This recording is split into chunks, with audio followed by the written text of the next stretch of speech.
A Voz do Povo recebe aqui a equipe de conselheiras, né? Uma equipe de conselheiras tutelares de Sorriso. São 4 que estão comigo, ao todo são 5, é isso? Então só está faltando uma aqui, mas sejam todas bem-vindas. Vou começar os bons dias aqui pela Salete Strieski, coordena na parte administrativa, né? Bom dia. Bom dia, Marlene Maria, bom dia, rádio ouvintes. É um imenso prazer a gente estar nos microfones dessa honrada emissora para chegarmos na casa do nosso usuário, do nosso cidadão, do nosso munícipe sorrisense. Que bom. Laura Moreno também por aqui, bem-vinda, bom dia. Muito bom dia a todos que nesse momento estão nos ouvindo, né? É um prazer estar aqui. Eu me apresento, né? Meu nome é Laura, eu estou compondo o conselho há pouco tempo, a partir do dia 19 de dezembro, né? Assumindo como suplente. Tá chegando, então. Seja bem-vinda. Vou trazer para cá agora a Marlene, enquanto a Isabel puxa o microfone lá. Marlene, seu bom dia também, bem-vinda. Já esteve com a gente aqui, que eu lembro de você. Bom dia a todos. Obrigada pelo convite, Marlene. Estamos aqui para esclarecimento, tá? Bom dia a todos da rádio, que escutam a rádio, tá? E o que quiserem saber, estamos à disposição hoje. Vamos lá. E também a Isabel Schirman conosco. Bom dia, bem-vinda. Bom dia, Marlene. Bom dia a todos que ouvem nesta manhã a Rádio Sorriso. E estamos aqui, né, representando hoje pela manhã o Conselho, através do seu convite. E também esclarecer, né, que o povo entenda as atribuições do conselheiro tutelar. Importante. Que nem tudo depende do Conselho, que a gente também tem limitações. E que estamos aqui para esclarecer, né? Para a gente estar trazendo, né, o que foi o ano de 2022 e o que a gente espera para 2023. Perfeito. Sejam todas bem-vindas. E vamos começar, então, falando um pouco dessas atribuições, mas já puxando para o que tem havido. 2022 foi um ano pesado aqui em Sorriso, em termos de segurança pública, e em muitas situações a gente levou ao ar, às vezes até passa para nós aqui, porque a incidência disso é constante. Crianças que estão em cenas de crime porque pai está lá assistindo, mãe está lá assistindo. O que o Conselho Tutelar pode falar a respeito dessa situação? E aí eu deixo os microfones à disposição. Vocês vão pedindo a palavra aí conforme a necessidade. O ano de 2022 foi um ano assim, de bastante atendimentos feitos pelo Conselho Tutelar. Os primeiros 6 meses foi bem turbulento. Nós, conselheiras, passamos por algumas dificuldades. Algumas adoeceram, outros tiveram perca de familiares. Teve também exoneração, né? Então, a gente ficou os primeiros 6 meses praticamente trabalhando uma conselheira por dia e as outras 2 se revezando, né?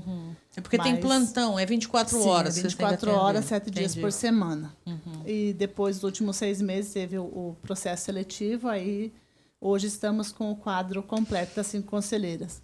Mas trazendo números para o cidadão que está na sua casa, que às vezes não sabe para que serve o Conselho Tutelar. Esse ano de 2022, nós chegamos ao número de 1.030 ofícios. Requisições de serviço foi 345.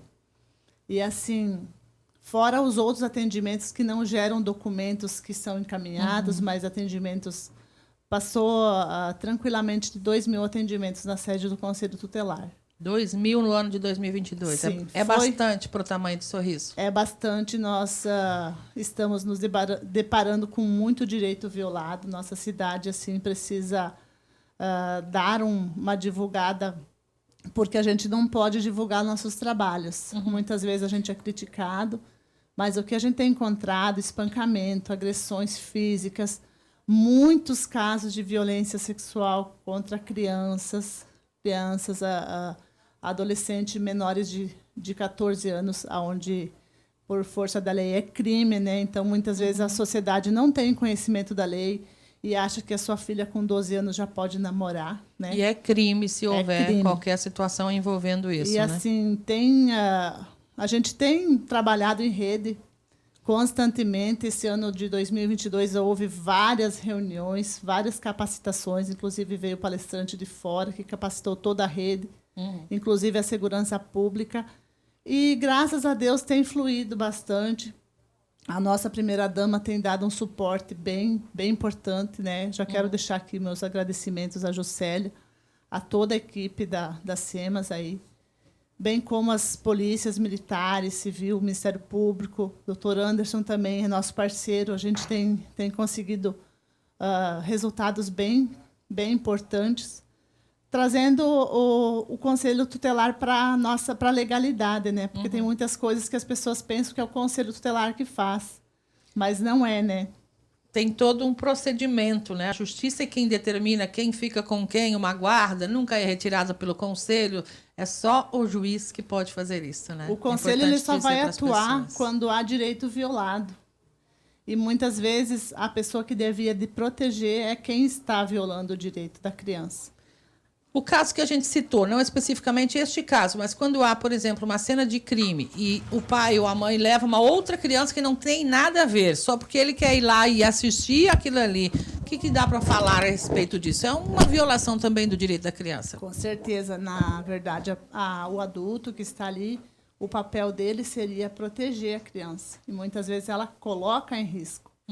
E devido a essas situações de familiares, pais, mães, tios, a sociedade, enfim, que assiste uma cena dessa e se omite, ela também vai responder pelo mesmo crime, né? O crime da negligência, da omissão, de você expor a criança em risco.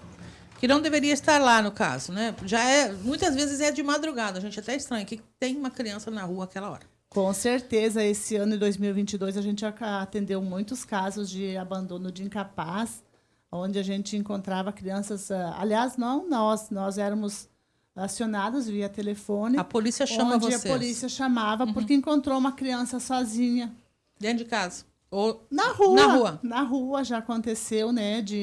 Da criança 4 horas da manhã estar na rua.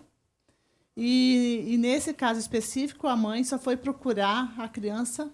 Já era quase 8 horas da noite, pelas redes sociais. Nem ligou para a polícia, nem ligou para o conselho. Então, assim, pais e mães, familiares estão brincando muito com a sorte, né? Porque numa situação dessa, tudo pode acontecer. Deus o livre. E tem que cuidar, né? Muito. Antes da gente entrar no ar, já a conselheira dizia aqui que cada ser humano que vive numa cidade é responsável por todas as crianças. Nós temos que aprender essa lição, não é? Alguém quer comentar a respeito? Meninas, assumam a palavra aí. E existe a caracterização da omissão da responsabilidade quando você simplesmente vê uma situação, uma criança, né, em situação de risco e não se omite, não denuncia. Isso também é crime, né? A sociedade tem que se conscientizar de que todos somos responsáveis e todos devemos atuar dessa maneira, protegendo, né, as crianças e os adolescentes. Mesmo que eu não conheça a criança, que eu não saiba quem é a criança, eu tenho a obrigação de informar uma autoridade. Obrigação. Caso contrário, né, vai caracterizar como negligência. Da sociedade Exatamente, em geral, todas exato. as pessoas. Qual é o caminho para se fazer essa chamada, então? É ligar para o 190? Como é que é? Quando é agressão física, por exemplo... não quer dizer que porque eu sou a mãe de uma criança eu tenho o direito de espancá-la. Há poucos dias a gente teve um atendimento onde uma criança foi muito machucada e nós recebemos a solicitação via Polícia Civil. Quando a gente chegou lá, a Polícia Militar já havia conduzido essa mãe, né, juntamente com a vítima, porque ela espancou a criança. Então, assim, a sociedade, muitas vezes, ela nos pune, nos culpa, nós acabamos sendo ofendidos. O conselho tutelar, a senhora está Sim, dizendo? com certeza. Porque falam assim, a mãe foi corrigir a filha e o conselho tutelar tirou. Não é o conselho tutelar que tira, o conselho entra depois, num segundo momento, para continuar o atendimento, para encaminhar essa família para a rede de proteção, né? Porque hoje a lei Henri Borel já está em vigor. O que diz a lei Henri Borel? Quando a criança é vítima de sofrimento, seja ele psicológico, seja ele moral, material, físico, psicológico, até que quando chega a denúncia ao conselho, ou à polícia, ou qualquer membro da rede, precisa ser tomadas providências e essa criança precisa ser afastada desse agressor, até que se esclareçam os fatos. Tirada da situação de risco, no caso. Sim, tirada da situação de risco. Quando acontece um espancamento, o que o conselho faz? Em primeiro lugar, procura um familiar que possa acolher essa vítima, né? Porque ali ela foi machucada, espancada. Se ela permanecer com esse familiar, ela vai continuar ouvindo a violência, a violência psicológica, né? A tortura psicológica.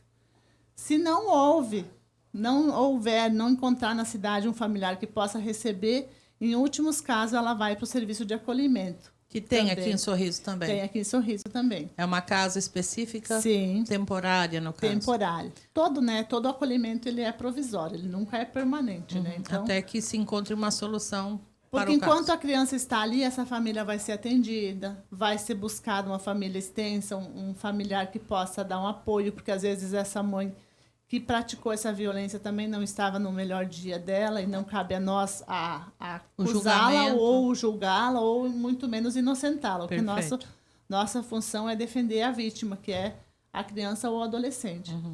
Como é que está sendo a relação da comunidade no geral com o Conselho Tutelar? Alguma coisa que vocês queiram dizer a respeito dessa situação? O que a gente pode fazer, nós, enquanto comunidade, para auxiliar também o Conselho nesse trabalho? Que é sempre delicado, né? Porque vocês nunca vão lá quando o pessoal está fazendo a festa do aniversário, né?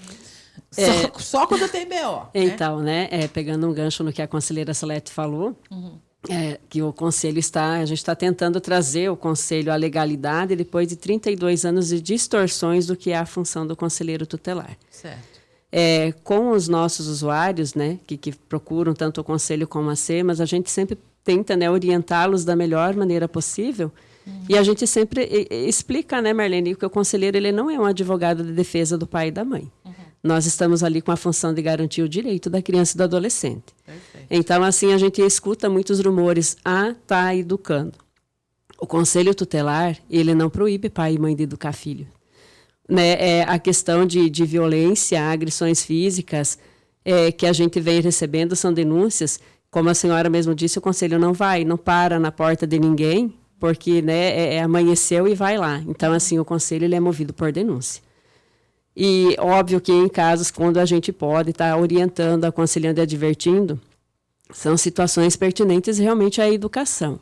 Agora, quando né, parte a premissa de agressões, de lesionar uma criança, já não é uma educação, isso é uma violência. Então, o Conselho ele age sim, ele faz os encaminhamentos, como a colega bem mencionou, essa família também vai receber o atendimento apropriado, para que consiga consertar e né, aprimorar ali os laços familiares, né, os vínculos familiares que também, às vezes, por algum motivo está rompido. Então, assim, o que a gente pede à população, tem um pouco mais de paciência. O Conselho ele não se intromete na vida de ninguém. Pelo contrário, o ECA foi criado justamente para que sejam acabadas essas violações de direito. Para que a criança ela possa viver como um indivíduo de direito, qual ela é. Né? E a lei Henri Borel também não foi criada por um conselheiro tutelar. Então, ela veio e ela trouxe aí mais atribuições para o conselheiro tutelar. Dentre eles, quando há necessidade, né, que não seja afastado o agressor ou pela parte policial, Ministério Público ou juiz, o Conselho tem essa prerrogativa de representar a essas autoridades para que o agressor seja afastado. Então, assim, isso não é uma invenção do conselheiro tutelar. Né? O Conselho ele age, ele faz cumprir as leis. Então, a gente aconselha a família e caminha para quem de fato compete, porque o que a gente precisa deixar claro, o Conselho Tutelar ele não executa serviços, ele requisita serviços. Então, assim, há muitas confusões em questões principalmente de conflito familiar. Atendimentos de 2022 também teve muito atendimento de conflito familiar, onde pai e mãe brigam por guarda, disputam guarda de filhos e eles pensam e entendem dessa forma que o Conselho vai resolver os problemas. E veja bem, Marlene, a gente vai usurpar uma função, a qual a gente não é conciliador, mediador, não somos juízes, não somos promotores, então essas questões não se resolvem em Conselho Tutelar. Né? Essa questão de quem fica, de quem vai, quem pega, até porque, citando de uma forma, eu, conselheira, minhas colegas, não vivemos dentro de uma casa. Então, assim, para nós não tem como. Supondo o pai liga, conselheira, é meu dia de ficar, você tem que ir lá buscar. A conselheira teria que ir no pensamento do pai? Acontece.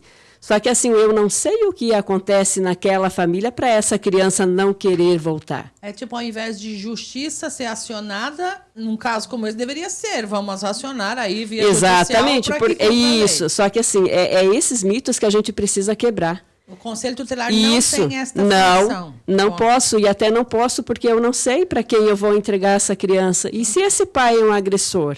E se acontece alguma coisa com essa criança? Quem a entregou? Entende? Então, assim, por que a gente busca muito explicar isso para as famílias?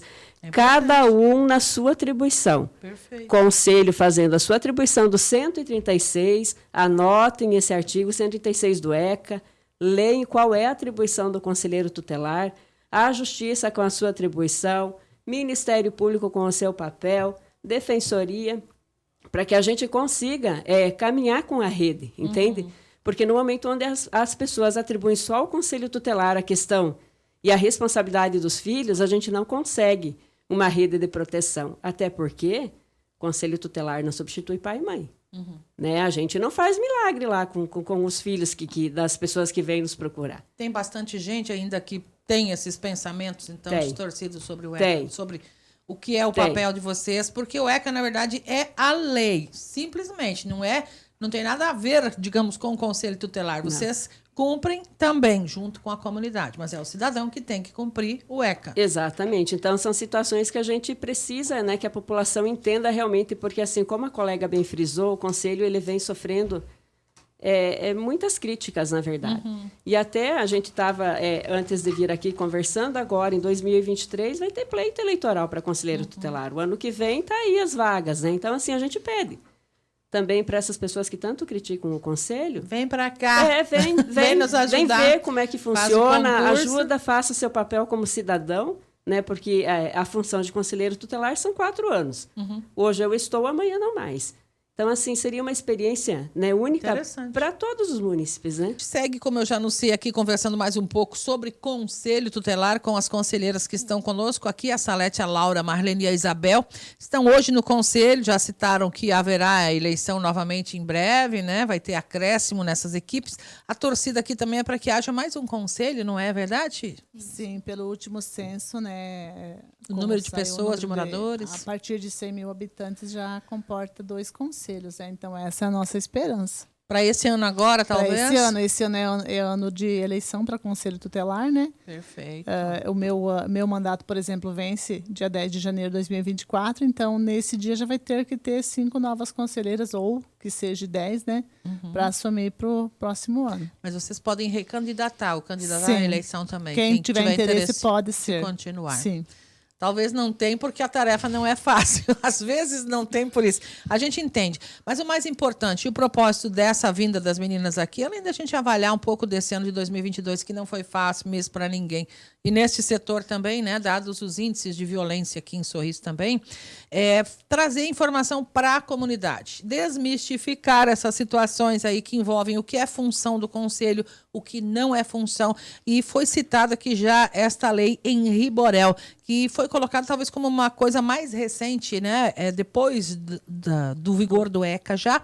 Dá para a gente esclarecer o que essa lei está trazendo no seu bojo, principalmente? Assim, a Marlene Maria, se eu puder voltar um pouquinho mais, antes do ECA, Sim. existia o Código de Menores, onde a criança era tratada como propriedade de alguém, de um adulto, onde muitas vezes ela tinha todos os seus direitos violados e ainda pelo trabalho ela era outra vez vitimizada mais uma vez, né?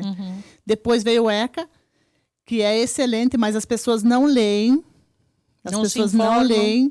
Deveria ser obrigatório para quem pretenda ser pai ou mãe, mas com isso não está na certeza. escola, então fica com difícil. certeza, onde é muito claro